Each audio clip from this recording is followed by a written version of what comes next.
I was a very angry kid. I lived a life where I wasn't afraid of anything. And if I was angry about it, you were gonna know it. I was vindictive. I did some really violent things to people. You know, acts of destruction. You know, breaking windshields out of people's cars and setting fire to things.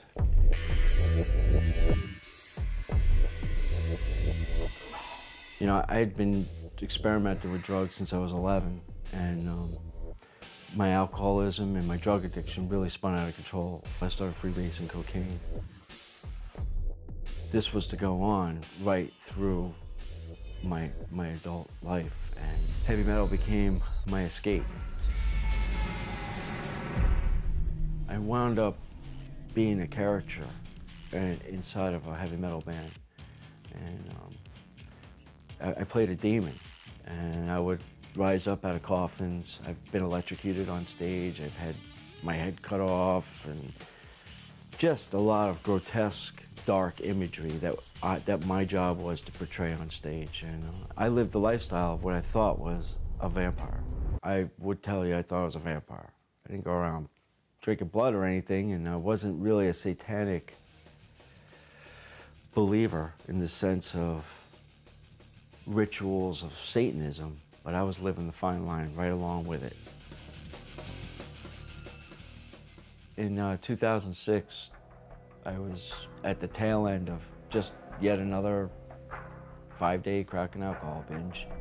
For whatever reason, I pushed the envelope that day.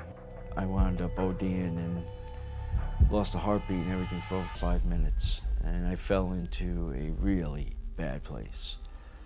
What I experienced isn't what I've heard described. There was no white lights for me. I had this sensation of falling. There was the smell of sulfur. There was these loud crunching, grinding sounds.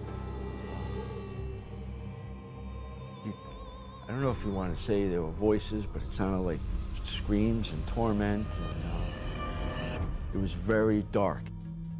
You couldn't see anything at all. It seemed like forever.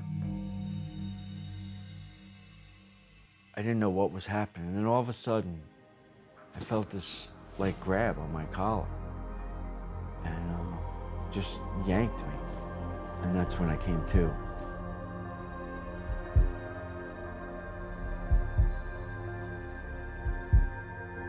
I know now it was only the Lord. It could have only been Him that pulled me out and showed me His mercy.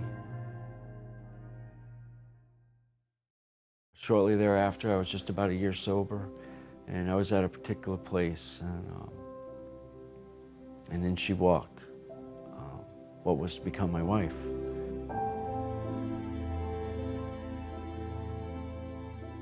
By meeting her, I was really blessed with the ultimate relationship, and the best relationship I was ever given was the one that I have with Jesus today.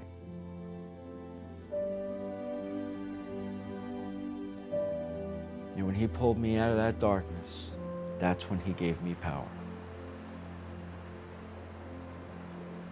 It was a gift.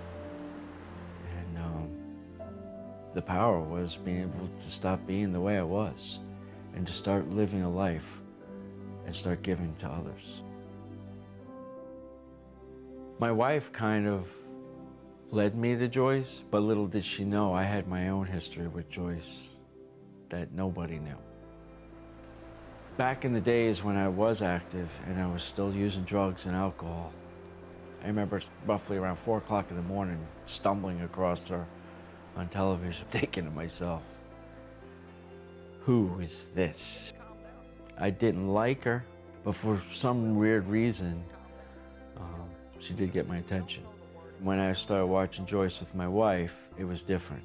We've been going to Joyce Meyer conferences out in Hershey, Pennsylvania for the last 4 years. Pretty much since the first one we've been partnering.